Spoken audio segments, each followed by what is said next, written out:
d'être avec toi aujourd'hui pour parler de développement personnel et puis parler un petit peu de mon parcours. Voilà, donc m'appelle Rudy Gauvin-Dorazo pour ceux qui ne me connaissent pas. Je suis le CEO de Flynaero. Donc c'est une start-up que j'ai créée, que j'ai co-créée avec en 2020, en mai 2020, avec des scientifiques, ingénieurs, chercheurs du CNRS et l'ENS Paris-Saclay, voilà, dont l'un travaillait depuis très longtemps, une dizaine d'années, sur tout ce qui était électromagnétisme électrostatique, ultrasons, et l'autre était spécialiste, expert en simulateur de vol, et parallèlement à ça, président de l'Institut de formation de pilotes d'Air France et de personnel navigant. Donc, j'ai rencontré tout ce petit monde-là suite à...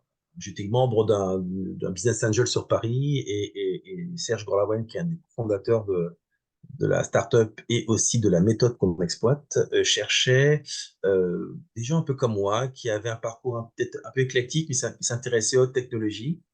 Et ils cherchaient donc à une collaboration pour valoriser, justement, pour valoriser toutes ces activités de recherche autour de logiciels basés sur une méthode appliquée à la mécanique des fluides, une méthode de simulation appliquée à la mécanique des fluides. Alors, pour ceux qui ne connaissent pas, ça sert la simulation numérique appliquée à la mécanique des fluides. Mhm. Ça sert plus particulièrement, en l'occurrence, à la conception aéronautique et des simulateurs de vol pour la formation de pilotes. Ok. Voilà. C'est Alors, moi, très ce pointu, qui hein. m'a, comment? C'est très pointu, hein.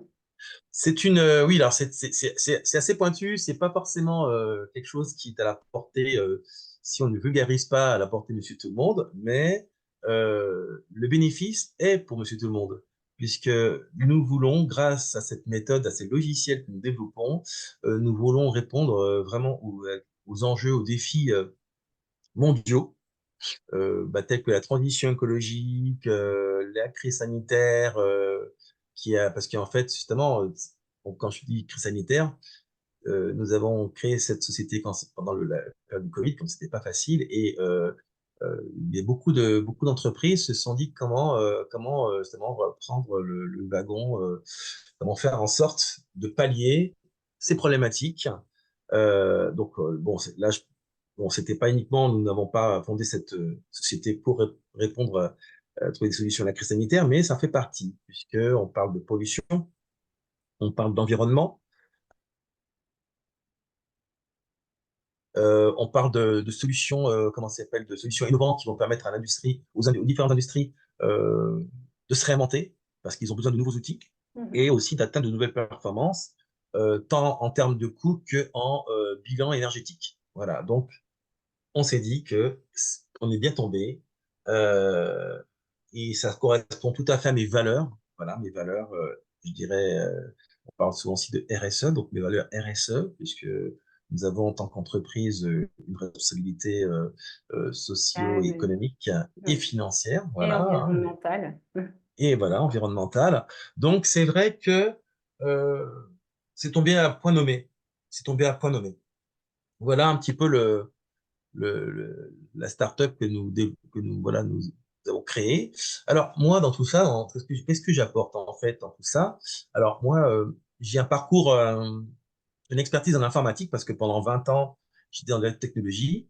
Je m'occupais de systèmes d'information et réseaux informatiques.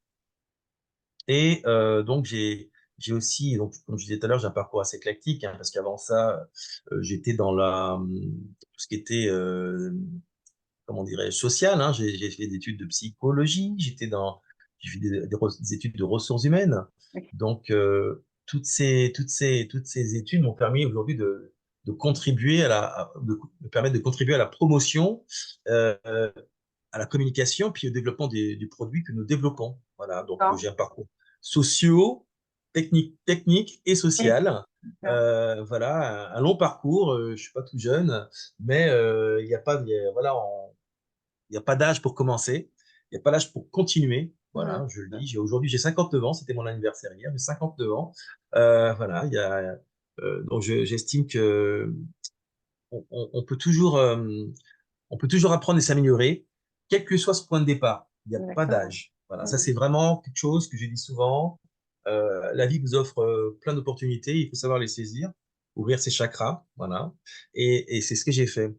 Donc, et voilà. Donc en fait, c'est vrai que ça correspond à un parcours qui est vraiment fait de curiosité et d'envie de réaliser ses rêves. Donc après 20 ans à avoir passé ces 20 ans, cette boîte, voilà, c'est une grosse société américaine, hein, je me suis dit, ben, qu'est-ce que tu as envie de faire maintenant? Voilà, tout ne s'arrête pas à ça, tout ne s'arrête pas à la recherche de gains et d'argent, de stabilité, parce on a une famille, effectivement, il faut faire attention, on est quand même le père protecteur, moi je sais comme ça que je suis, donc je fais attention à mes petits, hein, donc voilà, justement, on leur a toujours aussi appris à se développer, à aller au bout de leurs envies, et moi je me suis dit, mais quelles sont mes envies aujourd'hui? Donc, Mhm. comment je me servir de toutes mes compétences et mes connaissances pour apporter quelque chose au monde dans lequel je vis, pour améliorer justement euh, l'existant, voilà, amener du confort et du bien-être à mes congénères. Donc j'ai toujours pensé, hein, que la technologie pouvait justement servir à cela. Mhm. Voilà, servir à Bien. amener un plus dans la société. Ok. Et à l'ère où nous sommes, nous cherchons beaucoup d'idées innovantes Mhm. pour pouvoir améliorer, mais aussi justement assainir la société dans laquelle nous vivons, le monde dans lequel nous vivons, Mhm. justement rendre à la nature ce qu'elle nous a donné, voilà, pour que nos générations futures puissent en jouir aussi. Exactement. Alors moi, il y a une phrase enfin, quelque chose qui me tient à cœur, c'est vrai que je me dis toujours, et ça c'est une phrase de Franklin D. Roosevelt qui dit souvent, qui a dit que la seule limite à notre épanouissement, la seule limite de demain, sera nos doutes d'aujourd'hui. Voilà, si on doute de ce que l'on veut faire, si l'on doute de ses choix, on ne peut pas avancer. Voilà, on vit dans le passé, où on a peur du futur. Mhm. Et je pense qu'il y a un processus personnel, hein, je dirais, à avoir, un À voir, processus à à faire. adopter, Oui. c'est d'apprendre d'abord à mieux se connaître. Voilà, c'est important, hein, parce que tout à l'heure, bon, je parlais d'entreprise, je parlais de ce que j'ai fait, mais si déjà on n'apprend pas déjà à se connaître, on ne peut pas décider un moment dans sa vie de C'est ce que ça. l'on veut faire, Qui on est, quels sont nos besoins, qu'est-ce qu'on veut faire. voilà, quels sont nos besoins, mais fondamentalement, apprendre à se connaître pour quoi faire. C'est Mhm. pas juste je me connais, donc tout va C'est bien. ça. Ça a eu du C'est sens. vraiment dans un processus de s'améliorer, Mhm. d'améliorer ses compétences, de devenir quelque sorte une meilleure version de soi-même, quoi, hein, en fait, en Oui. gros, voilà, donc c'est vraiment ça peut inclure beaucoup de choses, hein, ça peut inclure de travailler sur ses qualités, euh, apprendre aussi de nouvelles choses, voilà, apprendre de nouvelles choses, c'est ce que j'ai dit tout à l'heure, hein, c'est ce que j'ai fait. J'ai décidé à 55 ans, non, bah, bien avant, parce que c'était en 2016, j'ai fait un master 2, voilà, je me suis dit, allez, je fais quelque chose de très généraliste, un management général, je suis parti sur ça, et je me suis dit, bon, avec ça, avec toutes mes connaissances, mon histoire, je verrai ce que je peux faire après. Mhm. Bon. Et donc, je me suis quand même fixé un certain nombre d'objectifs, parce qu'il fallait que je passe ce cap-là, fallait que j'ai ce diplôme pour pouvoir euh, avoir une certaine crédibilité. Mhm. Voilà, c'était rassembler toutes mes connaissances, mes compétences autour d'un diplôme certifiant qui allait me permettre de mieux me rendre comment, disponible. Alors, pas indispensable, parce qu'on n'est jamais indispensable, mais mieux me vendre. Mieux Voilà. se vendre. Donc, il fallait me fixer des objectifs. Euh, et, là, et tout ça, ça passe aussi par autre chose que je dis souvent. Apprendre à me connaître aussi, c'est mieux gérer ses émotions. Voilà. Moi, je suis quelqu'un de très sensible aussi, hein, voilà, à mon monde, d'autres. Mais si on veut atteindre ces objectifs, il faut faire fi, mettre de côté certaines de ses émotions ou apprendre à mieux se gérer. Mhm. Voilà, apprendre, alors, se contrôler, bon, on ne contrôle pas toujours tout, mais voilà, l'idée, c'est de grandir, c'est de s'améliorer un peu chaque jour Mhm. et vivre une vie plus épanouissante et plus satisfaisante. Voilà. Exactement. Ça, c'est très, très important. Si on n'apprend pas à se connaître, Voilà. Et il n'y a rien dans la vie qui peut empêcher notre succès, notre développement futur. Il y a seules nos incertitudes, nos peurs Oui, bien sûr. que nous pouvons avoir aujourd'hui Mhm. qui peut freiner tout cela. Oui. Donc, si on arrive à surmonter ces doutes, si on arrive à, voilà, si on arrive à se dépasser, on peut atteindre son plein potentiel demain. Voilà. Est-ce qu'on peut justement parler là de mindset? Ah oui, tout à fait. Alors, Quelle complètement. En est la fait, définition du mindset? oui, je dirais que déjà, alors, il y a le mindset personnel, mais il y a le mindset aussi qui est lié à sa profession, enfin à son entreprise, par exemple, hein. Alors, moi, je dirais que pour avoir un mindset de croissance, ça signifie déjà, comme je disais tout à l'heure, qu'il faut croire en ses capacités. Mm. Il faut croire en ses compétences qui peuvent se développer avec du temps, des efforts, de l'apprentissage. Ça, c'est très important. Ensuite, il ne faut pas hésiter à accueillir les défis. C'est-à-dire que faut pas voir les difficultés comme, enfin, il faut voir les difficultés justement comme des opportunités d'apprendre et de s'améliorer, Mhm.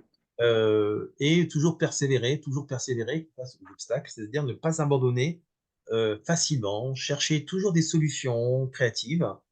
Ça, c'est important. Quoi d'autre? Ouais, aussi valoriser les efforts, c'est-à-dire que faut comprendre que le travail et la pratique, il y a que ça de bon, il y a que ça d'essentiel. Si on veut progresser, c'est tout le temps, c'est des Mhm. efforts, c'est de la répétition. C'est ça. Euh, c'est aussi, comment dirais-je, avoir besoin de conseils. C'est aussi avoir besoin des autres, Mhm, parce que mm. euh, c'est vrai que la motivation et la volonté, des fois, ne suffisent pas. Il faut apprendre, c'est-à-dire qu'il faut savoir apprendre des critiques. Quand je dis aller chercher du conseil, c'est la critique n'est pas un terme péjoratif, c'est un terme justement positif, c'est-à-dire apprendre, apprendre des critiques, ça veut dire qu'il faut utiliser le retour positif ou négatif Oui. pour s'améliorer. C'est très important. Quoi d'autre? Et puis aussi, bon ben, souvent, souvent je dis ce qui nous inspire, c'est aussi les autres. Ne pas hésiter à regarder, à s'informer du parcours des Les autres. autres, ce qu'ils ont fait, ce par quoi ils sont passés pour gagner du temps finalement. Voilà, même, je dirais, même, il y a des gens qui sont très médiatisés. Alors, c'est vrai qu'il y a du bon il y a du bon et du mauvais, Pour voir mais ce qu'il y a à apprendre. globalement, ce sont des gens quand même, malgré tout, même si, en fait, ils ne nous plaisent pas, parce qu'ils sont peut-être trop médiatiques, Ils parce qu'ils sont sont peut-être trop inspirants. fortunés, Mhm, parce qu'on se mhm. dit, tiens, ils ont de l'argent, pourquoi ils ont tant d'argent, ils savent pas le partager. Mais c'est pas ça la question. C'est ça. C'est de se dire, mais pourquoi et comment? Comment ils ont fait pour arriver là et comment ils se sont. Voilà, et en fait, c'est vrai que le plus souvent, c'est de se dire que, euh, euh, comment dirais-je, il faut savoir s'entourer. Ce sont des gens qui ont su s'entourer. Voilà. Exactement. Mm. Donc, ça veut dire quoi? Ça veut dire que le réseau est important. Avoir un réseau, c'est très important. Alors, ça peut être un réseau familial, ça peut être un réseau d'amis, ça peut être un réseau de connaissances professionnelles, mais ce sont surtout des gens sur lesquels on va compter, des gens de confiance. C'est ça. Voilà. Mhm, Des gens avec qui on va être transparent. mhm. Ça, c'est très important. Mm. Euh, comment dirais-je? Donc voilà, donc c'est un peu, voilà, c'est un peu mon. Oui, Globalement, c'est un très peu l'idée intéressant, oui. Mm. voilà que j'ai du mindset. Ok. Alors, il faut savoir que euh, chaque parcours est unique, hein. Chacun d'entre nous, on a des valeurs personnelles, on a notre personnalité, on a nos intérêts. Les, nos objectifs sont Après un des uns des autres parcours, que nous recherchons sont spécifiques ça. voilà, à chaque individu. Donc c'est vrai que il n'y a pas un parcours, on peut pas donner de, comment dire, on peut pas De généraliser. règles, oui, de règles Voilà. générales, de règles appliquées Mm. dans un ordre précis. Mm. Voilà. Surtout que tous nos désirs, tous nos désirs et nos succès, enfin, ils vont évoluer avec le temps. Donc ça veut dire que en fait, on a le temps, que le temps, ça va. Qu'est-ce qui se passe, c'est qu'au rythme de nos expériences, euh, au rythme de nos évolutions de vie, de nos personnalités, les choses vont être différentes des uns des autres. Voilà, c'est purement, je dirais que le succès, c'est purement personnel. Il y a des principes universels qui permettent de les atteindre plus ou moins, mais euh, c'est notre mindset, en fait, personnel, Mhm. c'est notre attitude mentale qui va jouer un rôle primordial euh, pour nous permettre de concrétiser nos objectifs. Exactement. Voilà. C'est très, très intéressant ce que tu nous partages là. Merci beaucoup. Et j'aimerais, tu vois, parce que effectivement, je t'ai déjà parlé de la BBS, la Bourgeon Business School, qui est justement travail pour former des personnes, former des entrepreneurs, des managers à être beaucoup plus dans leur activité. Donc, que ce soit au niveau de la proactivité, du professionnalisme, de la performance. Et ça rejoint énormément de notions que tu viens d'aborder. Alors déjà, ce Mhm. que j'aimerais là, c'est que tu puisses déjà parler de ton lien avec l'Afrique, parce qu'il y a un lien qui est là, qui est établi, et que tu puisses ensuite, dans un deuxième temps, nous donner la définition, ta définition de ces trois notions, professionnalisme, performance et proactivité. Oui, alors c'est vrai que j'ai un lien particulier avec l'Afrique parce que de par mes origines, hein, donc mes parents sont nés en Martinique, donc voilà, en Outre-mer, mais on sait très bien qu'avec l'histoire de l'esclavage, il y a eu, euh, je dirais, des, des, des, enfin, des Africains en fait, d'origine africaine, parce qu'il y a pas mal d'esclaves qui sont venus du Sénégal, des côtes africaines, donc voilà, on a voilà, ça en nous. Voilà. Et moi, donc, j'étais très curieux. Je suis quelqu'un de très curieux qui aime beaucoup voyager. Donc, je suis venu en Afrique, notamment en Côte d'Ivoire, où je me suis associé à l'époque avec une Ivoirienne qui voulait apporter beaucoup à sa communauté et qui avait eu une expérience douloureuse. Elle-même était en très fragile de santé. Elle avait une amie qui est décédée dans l'hôpital par manque de soins et manque de prise en charge. Mhm. Donc, elle avait créé à l'époque un passeport de santé, un bracelet, voilà, un bracelet de santé connecté, voilà, qui permettait de prendre en charge et de faire du suivi patient, d'être mutualisé justement avec les différents spécialistes de santé. Donc, je suis venu là-bas, j'ai créé une société avec elle et voilà, pendant un certain temps, nous sommes toujours en relation d'ailleurs, hein. Donc, voilà, je me suis toujours dit que l'Afrique, c'est très intéressant parce que c'est un continent, voilà, le continent africain, les pays d'Afrique, ils ont beaucoup de ressources humaines, naturelles, et ce sont des pays qui peuvent, et s'ils voulaient, s'ils avaient la volonté de travailler ensemble, en collaboration, ils pourraient être peut-être les premiers, la première puissance mondiale, s'ils le voulaient. Voilà, c'est une question de Exactement. volonté, c'est une question d'unité. Voilà. Alors, tu te demandais quelle est ma définition, enfin, du professionnalisme. Oui, la Alors, je dirais tout proactivité déjà. d'accord. Voilà. Tout d'abord, je dirais, il faut de l'éthique et la transparence. Voilà. Il faut maintenir, pour moi, des normes élevées d'éthique et de transparence dans toutes les opérations que l'on mène et s'assurer toujours que son entreprise agit avec intégrité. Et puis, deuxièmement, je dirais la qualité de l'excellence, c'est-à-dire qu'il faut toujours viser l'excellence dans tous les aspects d'entreprise, euh, de la qualité des produits au service, à la satisfaction des clients, à la gestion des ressources humaines. Voilà. Et puis, peut-être troisièmement, je dirais, il faut investir aussi dans tout ce qui est formation et développement. C'est-à-dire que investir dans la formation, investir dans ses ressources humaines, développer les compétences et les connaissances de vos employés pour qu'ils puissent évoluer et s'adapter à tout ce qui est aux exigences des marchés. Mhm. Voilà. En termes de performance, ben, je pense à tout ce qui est impact mesurable. Donc, on connaît bien les indicateurs de performance qui sont les KPI qui permettent de mesurer tout ce qui impacte, tous les impacts. Alors, moi, je pense plutôt à un impact environnemental, Mhm. sociétal et économique des actions des entreprises. Je te parlais tout à l'heure de RSE, ça rentre dedans. Aujourd'hui, l'entreprise est un garant comment dire, de ces leviers économiques, sociétaux et environnementaux. Voilà. Donc, en fait, il faut utiliser toutes ces données pour améliorer continuellement nos stratégies et nos pratiques. Et puis, oui, et puis il faut mettre, et puis je pensais aussi à quoi d'autre Je pensais à tout ce qui est efficacité opérationnelle. Mhm. C'est-à-dire, il faut toujours optimiser les processus internes pour maximiser l'efficacité et minimiser tout ce qui est gaspillage. Donc, ça rentre effectivement dans un état d'esprit RSE, tu vois.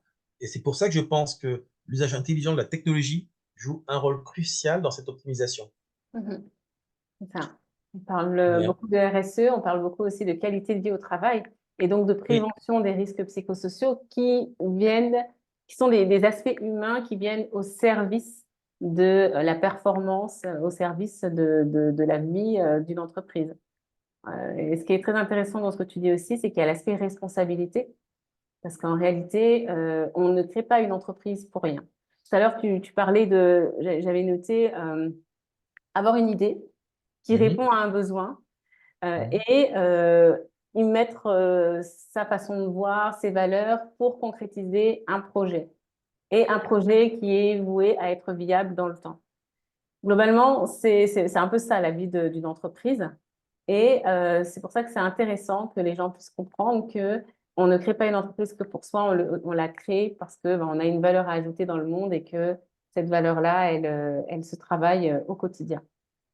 Très Mais, bien, mais, et ça demande toujours d'être proactif, hein. C'est-à-dire qu'il faut toujours anticiper les tendances, c'est ça. il faut toujours avoir l'esprit, je dirais, ouais, d'innovation, de créativité. Moi, je parle, c'est vrai, toujours de la technologie. Je parle pas forcément des chaînes industrielles, je parle de la technologie, même dans l'entreprise, au sein des différents services, hein, le numérique, la communication. Le digital, ça sert beaucoup à communiquer en interne dans l'entreprise. Tout ça, ça permet justement de surveiller activement les tendances sociétales pour anticiper tous les changements et adapter sa stratégie en conséquence. Exactement. Alors, il faut toujours avoir l'initiative de Ah, développer des solutions avant même que les problèmes deviennent critiques. C'est pour ça qu'il faut, quand je dis, faut être très proactif. Faut être très proactif. Voilà. c'est Il ça. faut inciter les équipes à proposer de nouvelles idées Mhm. euh, et puis expérimenter des approches un peu différentes, quoi. C'est ça. Voilà. Expérimenter. Et puis dans la proactivité, c'est effectivement voir le futur, mais voir aussi être dans l'instant présent finalement. Parce qu'au quotidien, comme tu disais, il y a des affections. C'est ça, hein, Mhm. c'est le terme que tu utilises pour parler des problématiques qui peuvent arriver. Des affections qui viennent, elles peuvent être de tout ordre et il faut réussir à, à être dynamique par rapport à ça, rebondir, continuer à avancer, rester dans la durée parce que justement, il y a cette problématique de pérennité. De pérennité, c'est vrai on a beaucoup d'exemples d'entreprises familiales qui existent depuis des centaines d'années et on voudrait aussi qu'en Afrique, on puisse avoir des entreprises qui durent dans le temps, qui soient transmises de génération en génération. Alors, ça se fait dans la tradition orale, ça se fait d'une certaine manière, mais c'est vrai Mhm. qu'aujourd'hui, le monde de l'entreprise tel qu'il est pensé, comme c'est un peu normé. Voilà, donc comme on est dans un monde globalisé, c'est Mhm. important que, aux yeux du monde, qu'on soit dans ces normes d'une certaine manière pour pouvoir euh, prouver l'efficacité et la durabilité de l'entreprise. Tout à fait. Mais alors, je prends le cas, là, parce qu'en fait, je pense à l'Afrique aussi, et même bon, ici, hein, en France. Euh, Ça demande, pour faire tout ça, justement, pour travailler dans le bon état d'esprit, dans le bon sens, dans un pays, voilà, il faut être, il faut qu'il y ait un engagement communautaire, d'accord? Euh, il faut chercher des partenaires, d'autres entreprises, des organisations gouvernementales ou non gouvernementales, hein, et tout ce qui est institution académique pour amplifier l'impact de toutes ces initiatives. Je pense qu'il ne faut pas travailler en silo. Je pense qu'il faut travailler ensemble. Il n'y a que comme ça sur un territoire, que ce soit à l'échelle euh, régionale, territoriale, nationale, s'il n'y a pas ces liens, si les gens ne font pas territoire, d'accord, et si on ne prend pas les vrais problèmes à bras le corps, pour que chacun, dans la diversité, sa singularité, se sente concerné et œuvre dans le bon sens et dans le même sens, il faut faire comme ça. Je pense que, enfin, Mhm. voilà, c'est un conseil. Euh, je le vis au quotidien, dans ma vie personnelle et dans ma vie professionnelle, dans ma vie associative. S'il n'y a pas une prise de conscience d'un chacun et d'un travail de collaboratif, un engagement, Cet engagement, justement, on le crée parce qu'on a des valeurs. Ces valeurs, on les communique, on les véhicule. Tout est lié. Voilà, tout est lié. On ne peut pas arriver sans cela. Très bien. C'est très, très, très intéressant et très beau, en fait, tout ce que tu as partagé. Donc, merci beaucoup par rapport à ça. Je t'en prie, Audrey. Ça m'a fait très plaisir de partager ce temps avec toi. Oui, Je dis toujours aussi, pour une dernière phrase que j'ai en tête, c'est que euh, on parle, souvent les gens ont peur. Quand je parle au début, on disait les peurs, ça fait frustration, ça freine. Mais le risque dans la vie, c'est de ne pas en prendre. Donc, il faut oser réaliser ses rêves. Donc, voilà, ça c'est le mot que je voulais dire c'est le mot de la fin. pour la fin, pour clôturer notre discussion. C'est important. Sachez prendre des risques. Osez faire les choses. Voilà. Ne vous laissez pas dominer par vos peurs, par les barrières sociales, les barrières familiales, voilà, qui sont les valeurs même. Alors, c'est bien voilà, pensez à maintenant. Ne pensez pas à vos peurs du passé, ne pensez pas à l'avenir trop lointaine. Alors, c'est vrai qu'il faut faire des stratégies des fois à court, moyen et long terme, mais pensez maintenant. Oui, Agissez dans l'instant présent. Avec beaucoup de résilience, beaucoup d'ouverture d'esprit et en pleine conscience. Voilà, profitez des choses, sachez sentir les choses, faites confiance à votre instinct. Voilà, c'est ce que je très voudrais dire bien. aussi. D'accord. Merci beaucoup, vraiment, pour ce partage, en espérant que ça puisse aider, en étant sûr même d'ailleurs que ça puisse aider des entrepreneurs, des managers, mais pas que, pour leur permettre de faire ce qu'ils ont à faire, d'être confiants dans ce qu'ils font, qu'ils prennent des risques et qu'ils prennent le risque d'avoir un résultat qui est conforme à ce qu'ils avaient imaginé. Ben, écoute, j'espère que mes paroles seront bénéfiques. En tout cas, j'ai partagé ce moment avec le cœur. Hein. Voilà, voilà. C'est bien aussi de t'entendre se livrer et de donner sa vision de la vie et des choses. Très bien. Merci beaucoup. Vraiment, Merci Audrey, à très merci. bientôt. À bientôt. Au revoir. Au revoir.